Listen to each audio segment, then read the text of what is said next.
السلام علیکم ورحمۃ اللہ وبرکاتہ۔ ناظرین، استقبال ہے فکر و خبر اسٹوڈیو میں، میں رضوان احمد ندوی ملکی اور عالمی اہم اور خاص خبروں کے ساتھ۔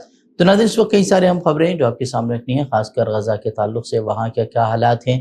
ٹرمپ اور نتن یاہو نے ملاقات کی ہے، ملاقات سے کیا باتیں نکل کر سامنے آئی ہیں وہ آپ کے سامنے رکھیں گے۔ اس کے ساتھ ہی ہندوستان سے جڑی ہوئی کچھ اہم اور خاص خبریں۔ تو ناظرین، تمام خبروں کے لیے دیکھتے رہیے خبرنامہ۔ غزہ میں اسرائیل خون کی ہولی جاری رکھے ہوئے ہے۔ صہیونی فوج کی وحشیانہ بمباری اور گولہ باری کے نتیجے میں مزید 60 فلسطینی آج شہید ہوئے ہیں، جبکہ صحافیوں کے خیموں کو نشانہ بنانے والے حملے میں جاں بحق ہونے والے صحافیوں کی تعداد بڑھ کر 3 ہو چکی ہے۔ ایک اور صحافی نے زخموں کی تاب نہ لا کر دم توڑ دیا ہے۔ اسرائیلی افواج کی جانب سے جنوبی لبنان میں بھی بمباری کی گئی ہے، جس کے نتیجے میں وہاں بھی 2 افراد شہید ہوئے ہیں اور کئی زخمی ہوئے ہیں۔ اسی درمیان اوول آفس میں امریکی صدر ڈونلڈ ٹرمپ سے اسرائیلی وزیراعظم نتن یاہو کی ملاقات ہوئی ہے، جس میں ایران، ٹیرف اور حماس کے ہاتھوں اسرائیلی یرغمالیوں پر تبادلہ خیال کیا گیا ہے۔ نتن یاہو نے دعویٰ کیا ہے کہ وہ یرغمالیوں کی رہائی کے لیے ایک نئی ڈیل پر کام کر رہے ہیں اور کہا کہ وہ تمام یرغمالیوں کو نکالنے کے لیے پرعزم ہیں۔ وہیں اگر بات کی جائے ٹرمپ نتن یاہو کے درمیان ہوئی ملاقات کی، تو کوئی مثبت پہلو اس کا نکل کر سامنے نہیں آیا ہے۔ خود کو پیس میکر کہنے والے ٹرمپ نے بھی ملاقات میں غزہ کے قتل عام پر نہیں بلکہ یرغمالیوں کی رہائی، ایران پر دباؤ اور غزہ کی آبادی کی جبری منتقلی پر ہی گفتگو کی۔ نتن یاہو کی باتوں سے بھی ہٹ درمی صاف طور پر جھلک رہی تھی۔ اس دوران نتن یاہو نے فلسطینیوں کو دوسرے ملک بھیجنے کی بات پھر سے دہرائی۔ وہیں ٹرمپ نے بھی دعویٰ کیا کہ کئی ممالک فلسطینیوں کو پناہ دینے کے لیے تیار ہیں اور کہا کہ اس کی تعمیر نو میں، یعنی کہ غزہ کی تعمیر نو میں برسوں لگیں گے۔ اس مرتبہ ٹرمپ نے ایک نئے پرفریب لفظ کا اضافہ کیا، وہ تھا فریڈم زون، یعنی کہ غزہ سے فلسطینیوں کو نکال کر وہاں آزادی لانے کی بات اب انہوں نے کہی۔ ساتھ ہی ٹرمپ نے 7 اکتوبر کو تاریخ کا بدترین دن قرار دیا، لیکن ہزاروں فلسطینیوں کے قتل عام پر کچھ نہیں بولے۔ ہاں، اتنا ضرور کہا کہ وہ جنگ ختم ہوتے دیکھنا چاہتے ہیں۔ اور ٹرمپ کی ان باتوں میں ان لوگوں کے لیے کوئی مثبت پہلو نہیں تھا جو کہ فلسطینی تنازع کا پرامن حل دیکھنا چاہتے تھے۔ ایسا لگتا ہے کہ یہاں آ کر نتن یاہو مزید قتل کے لائسنس لے کر روانہ ہو چکے ہیں۔ اس ملاقات نے ثابت کیا ہے کہ امریکہ اور اسرائیل امن نہیں چاہتے بلکہ قبضہ مستحکم کرنے کے ہی ایجنڈے پر وہ متفق ہیں۔ وہیں گزشتہ روز مصری صدر سیسی نے غزہ کی سنگین صورتحال پر بات چیت کے لیے قاہرہ میں فرانسیسی صدر ایمینوئل میکرون اور اردن کے شاہ عبداللہ کی میزبانی کی، جس میں انسانی امداد پہنچانے اور جنگ بندی پر زور دیا گیا۔ بات چیت میں مغربی کنارے کی بگڑتی صورتحال پر بھی تشویش کا اظہار کیا گیا ہے۔ ساتھ ہی اس بات پر بھی زور دیا گیا ہے کہ فلسطین میں امن و امان قائم رکھنے کے لیے اس کا انتظام فلسطینی اتھارٹی کو سونپا جانا چاہیے۔ فلسطینی اتھارٹی، جس کے بارے میں آپ سبھی کو معلوم ہے کہ مقبوضہ مغربی کنارے پر اسی کا کنٹرول ہے، لیکن وہاں پر بھی دیکھا جا رہا ہے کہ اسرائیل وہاں لگاتار دندنا تھا وہ پھر رہا ہے اور وہاں پر ریڈ کے نام پر، چھاپہ ماری کے نام پر سینکڑوں فلسطینیوں کو گرفتار کیا جا چکا ہے۔ کئی 100 افراد جو ہے وہ مارے جا چکے ہیں، لیکن فلسطینی اتھارٹی اپنے ہی لوگوں کو تحفظ فراہم کرنے میں ناکام نظر آ رہی ہے۔ اور اب سیسی کا کہنا ہے کہ غزہ کا انتظام بھی جو ہے فلسطینی اتھارٹی کے سپرد کیا جائے۔ فلسطینی اتھارٹی، جس کے صدر محمود عباس ہیں، ان کے بارے میں یہی کہا جاتا ہے کہ وہ فلسطین میں محض اسرائیلی پراکسی کے طور پر کام کر رہے ہیں۔ سیدھے طور پر فلسطینی اتھارٹی کا کام گنایا جائے تو یہی ہے کہ اس کا کام اسرائیلی ریاست کو مضبوطی فراہم کرنا اور مزاحمتی تنظیموں کو روکنے کے علاوہ وہ کچھ کام کرتے ہوئے نظر نہیں آتے۔ اس کی ایک مثال آج ہی دیکھنے کو ملی ہے، جب غزہ کی حمایت میں مغربی کنارے میں مظاہرے ہو رہے تھے۔ جس طریقے سے غزہ میں قتل عام ہو رہا ہے، اس کو لے کر مظاہرے ہو رہے تھے، تو فلسطینی اتھارٹی کی سیکیورٹی فورسز نے مارچ میں شامل افراد کو ہی گرفتار کر لیا۔ وہیں اس پر حماس کا بھی رد عمل سامنے آیا ہے۔ حماس نے اس گرفتاری کو انتہائی تشویشناک عمل قرار دیتے ہوئے مغربی کنارے کے لوگوں سے بھی اپیل کی ہے کہ وہ غزہ کی حمایت میں قبضے کے خلاف اپنی تحریک جاری رکھیں۔ اور اسلامی تحریک مزاحمت حماس نے عرب اور مسلم ممالک کے رہنماؤں، اقوام متحدہ اور اس کی ایجنسیوں سے مطالبہ کیا ہے کہ وہ غزہ کی پٹی پر مسلط غذائی قلت اور ناکہ بندی کے مجرمانہ طرز عمل کو روکنے کے لیے سنجیدہ اقدامات کریں۔ ہالینڈ کی حکومت نے اب اعلان کیا ہے کہ وہ قابض اسرائیل کے لیے تمام فوجی مصنوعات اور دوہرے استعمال، یعنی کہ جو شہریوں کے لیے بھی استعمال ہوتے ہیں اور فوج کے لیے بھی استعمال ہوتی ہیں، ان اشیاء کی برآمد پر پابندیاں وہ مزید سخت کرے گی۔ ڈچ حکومت نے پارلیمنٹ کو لکھے گئے خط میں کہا ہے کہ اسرائیل کو تمام براہ راست برآمدات اور ٹرانزٹ مصنوعات کی یورپی ضوابط کی تعمیل کے لیے جانچ پڑتال کی جائے گی۔ وہیں فلسطینی علاقوں اور پورے خطے میں سلامتی کو یقینی بنانا اس فیصلے کا مقصد انہوں نے قرار دیا ہے۔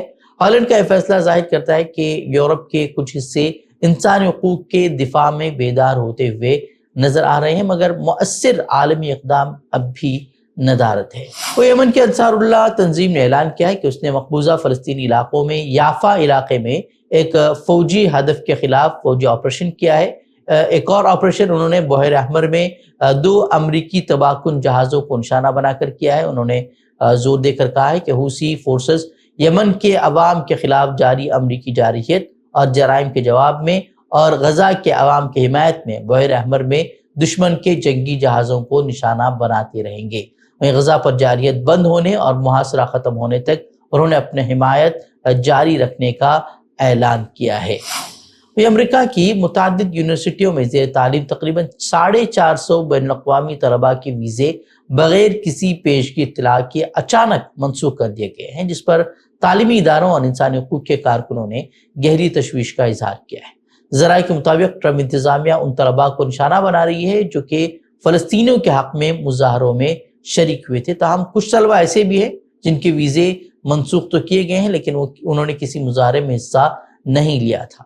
وہیں طلباء تنظیموں نے اس اچانک اقدام کو ضابطے کی خلاف ورزی قرار دیا ہے، جبکہ یونیورسٹیاں بھی متاثرہ طلباء کو قانونی مدد فراہم کرنے میں مصروف ہے۔ راجنیتی غزہ کے تعلق سے کچھ خبریں۔ بڑھتے ملک کی خبروں کی طرف۔ مودی حکومت کے ذریعے اکثریت کے بل پر پاس کیے گئے وقف ترمیمی ایکٹ کے خلاف سپریم کورٹ میں داخل ہونے والی پیٹیشنوں کی تعداد میں مسلسل اضافہ ہو رہا ہے۔ سپریم کورٹ میں 13 پیٹیشن داخل کی جا چکی ہیں، اس میں All India Muslim Personal law Board سمیت کئی افراد ہیں اور کئی تنظیمیں بھی شامل ہیں۔ وہیں چیف جسٹس سنجیو کھنہ اور جسٹس سنجے کمار اور کے وی وشوناتھن کی بینچ نے مولانا ارشد مدنی اور دیگر کی پیٹیشن پر پیش ہونے والے سینئر وکیل کپل سبل اور ایم سنگھوی کی طرف سے جلد سماعت کے لیے خصوصی تذکرہ کیے جانے پر درخواست پر بروقت غور کرنے پر رضامندی ظاہر کی ہے۔ عرضی داخل کرنے والوں میں کانگریس ایم پی محمد جاوید، آل انڈیا مجلس اتحاد المسلمین کے سربراہ اور ایم پی اسد الدین اویسی، دہلی سے عام آدمی پارٹی کے ایم ایل اے امانت اللہ خان شامل ہیں۔ اس کے علاوہ Association for Protection of Civil Rights, Jamiat Ulama Hind, سمستا Kerala جمعیت علماء اور انجمن قادری جیسی تنظیموں نے بھی سپریم کورٹ میں ریٹ عرضیاں دائر کی ہیں۔ وہیں پیر کو یعنی کہ کل personal law board, D M K leader A Raja اور کانگریس رکن پارلیمنٹ عمران پرتاپ گڑھی نے بھی اس قانون کو چیلنج کیا ہے۔ بتا دیں کہ اس ایکٹ کے خلاف مسلمانوں میں تشویش کی لہر پائی جا رہی ہے اور مسلم تنظیموں نے اس کالے قانون کے خلاف منظم تحریک شروع کرنے کا بھی اعلان کر دیا ہے۔ راجستھان کے جے پور کے علاقے میں پیر کی شام ایک بے قابو ایس یو وی نے سڑک پر چل رہے لوگوں اور 2 پہیہ گاڑیوں کو کچل دیا۔ حادثے میں 2 افراد ہلاک ہوئے ہیں، جن میں ایک مرد ہے اور ایک خاتون ہے، جبکہ 7 زخمی ہوئے ہیں، جن میں سے کئیوں کی حالت تشویشناک بتائی جا رہی ہے۔ ڈرائیور کے بارے میں بتایا جا رہا ہے کہ وہ نشے میں تھا اور واقعے کے بعد مقامی لوگوں نے اسے پکڑ کر پولیس کے حوالے کر دیا۔ پولیس نے گاڑی ضبط کر لی ہے اور مزید تفتیش اس سلسلے میں وہ جاری ہے۔ اتر پردیش کے ضلع سنبھل میں 24 نومبر کو ہوئے پرتشدد واقعے کے سلسلے میں سماجوادی پارٹی کے رکن پارلیمنٹ ضیاء الرحمان برق سے آج اسپیشل انویسٹیگیشن ٹیم یعنی کہ SIT وہ تفتیش کر رہی ہے۔ برق کو واقعے میں نامزد ملزم بنایا گیا ہے۔ اس سے قبل جمعہ مسجد کمیٹی کے صدر ظفر علی کو بھی گرفتار کر کے تفتیش کی جا چکی ہے۔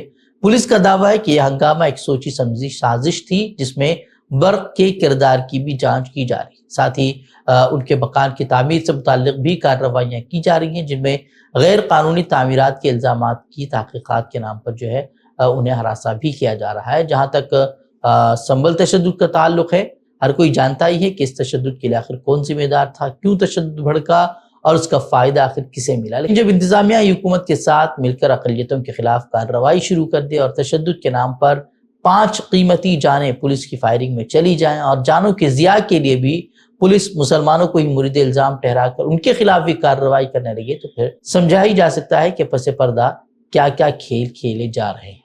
پریاگ راج کی معروف سید سالار مسعود غازی میاں درگاہ کی چھت پر رام نومی کے دن زعفرانی پرچم لہرانے والے ہندوتو کارکن کو پولیس نے گرفتار کر لیا ہے۔ یہ واقعہ 7 اپریل کو اس وقت پیش آیا جب منندر نامی شرپسند نے اپنے ساتھیوں کے ساتھ JSR کے نعرے لگاتے ہوئے مزار پر چڑھ کر ہنگامہ کر دیا۔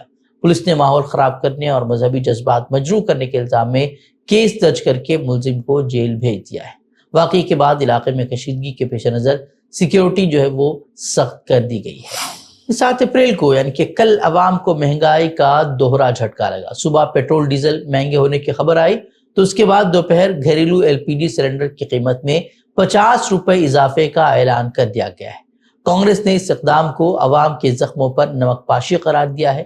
پارٹی صدر ملکارجن کھڑگے اور راہل گاندھی سمیت کئی لیڈروں نے حکومت کو شدید تنقید کا نشانہ بنایا اور اسے لوٹ اور ہیرا پھیری قرار دیا۔ بتا دیں کہ عالمی سطح پر خام تیل کی قیمتوں میں کمی کے باوجود ایندھن اور گیس کی قیمتوں میں اضافہ حکومت کی اقتصادی پالیسی پر سوال کھڑے کرتا ہے۔ اپوزیشن کے حملے صرف سیاسی نہیں ہیں بلکہ عوامی بے چینی کا اظہار بھی ہے۔ اور ڈونلڈ ٹرمپ نے پیر کو کہا ہے کہ امریکہ ایران کے ساتھ اس کے جوہری پروگرام کے بارے میں سنیچر کو براہ راست مذاکرات شروع کرے گا۔ اسی کے ساتھ انہوں نے ایران کو خبردار کیا ہے کہ اگر یہ مذاکرات انہیں اپنے جوہری ہتھیاروں کے پروگرام کو ترک کرنے پر آمادہ کرنے میں کامیاب نہیں ہوئے تو وہ بہت بڑے خطرے میں ہوں گے۔ ٹرمپ نے اسرائیلی وزیراعظم نتن یاہو سے ملاقات کے بعد صحافیوں سے بات چیت کرتے ہوئے کہا کہ بات چیت سنیچر کو شروع ہوگی، یعنی کہ اس نے دن کا بھی اعلان کر دیا ہے۔ انہوں نے اصرار کیا کہ تہران جوہری ہتھیار حاصل نہیں کر سکتا۔ دریں اثنا ایرانی وزیر خارجہ نے اگرچہ مذاکرات کی تصدیق تو کر دی ہے، تاہم عباس عراقچی نے واضح کیا ہے کہ عمان میں ہونے والی بات چیت براہ راست نہیں ہوگی بلکہ بالواسطہ ہوگی۔ حالانکہ ٹرمپ نے اس سے قبل ایرانی سپریم لیڈر خامنائی کو ایک خط لکھ کر بھی مذاکرات کی میز پر آنے کے لیے دھمکایا تھا، تاہم سپریم لیڈر اور ایرانی صدر دونوں نے ہی دھمکیوں کو مسترد کرتے ہوئے صاف کہا تھا کہ وہ دھمکیوں سے ڈرنے والے نہیں ہیں۔ انہوں نے کہا تھا کہ دھمکی اور مذاکرات ایک ساتھ نہیں ہو سکتے۔ بٹکل کے عظیم الشان تنظیم ملیہ مسجد کی تعمیروں کا کام 16 برسوں کی طویل محنت کے بعد پائے تکمیل کو پہنچ چکا ہے۔ اس بابرکت موقع پر جمعرات یعنی کہ 11 اپریل کو افتتاحی تقریب کا انعقاد ہوگا، جس میں ملک کے نامور عالم دین اور secretary All India Muslim Personal law Board Maulana Umrain محفوظ رحمانی صاحب بطور مہمان خصوصی شرکت فرمائیں گے۔ اس سلسلے میں مسجد کے ذمہ دار جناب عتیق الرحمن منیری نے آج میڈیا سے گفتگو کرتے ہوئے کہا کہ یہ مسجد صرف عبادت کی جگہ نہیں بلکہ بھٹکل میں دینی تعلیم، سماجی بیداری، اصلاح معاشرہ اور انسانی خدمت کے لیے ایک نئے دور کا آغاز کرے گی۔ افتتاحی تقریب سے متعلق مزید تفصیلات پیش کرتے ہوئے انہوں نے کہا کہ یہ تقریب 2 نشستوں پر مشتمل ہوگی۔ پہلی نشست بعد نماز عصر اور دوسری نشست بعد نماز عشاء منعقد ہوگی، جس میں علماء اکرام کے بیانات ہوں گے۔ خصوصاً مولانا عمرین محفوظ رحمانی ملک کے موجودہ حالات اور خصوصاً وقف ترمیمی قانون سے متعلق اپنی علمی اور فکری رہنمائی کریں گے۔ نشست بروز جمعرات بعد نماز عصر تا مغرب۔ دوسری نشست 2 حصوں پر مشتمل ہوگی۔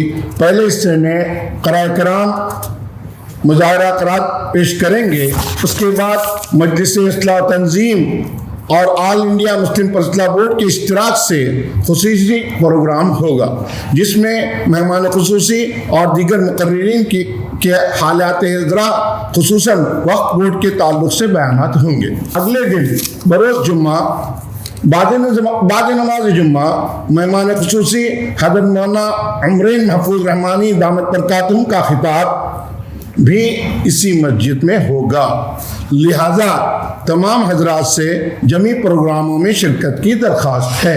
اور ذمہ داران نے عوام الناس سے بڑی تعداد میں ان تقریبات میں شرکت کی اپیل کی ہے۔ اور خواتین کے لیے 12 اپریل کو شام 4 تا 6 بجے مسجد کی زیارت کا خاص انتظام کیا گیا ہے۔ تو ناظرین تھی خبریں، مزید خبروں کے لیے آپ ہمارے ویب سائٹ www.fikrhomer.com پر رخ کر سکتے ہیں۔ ویڈیوز کے لیے ہمارے یوٹیوب چینل کو سبسکرائب کریں۔ تو ناظرین السلام علیکم ورحمۃ اللہ وبرکاتہ۔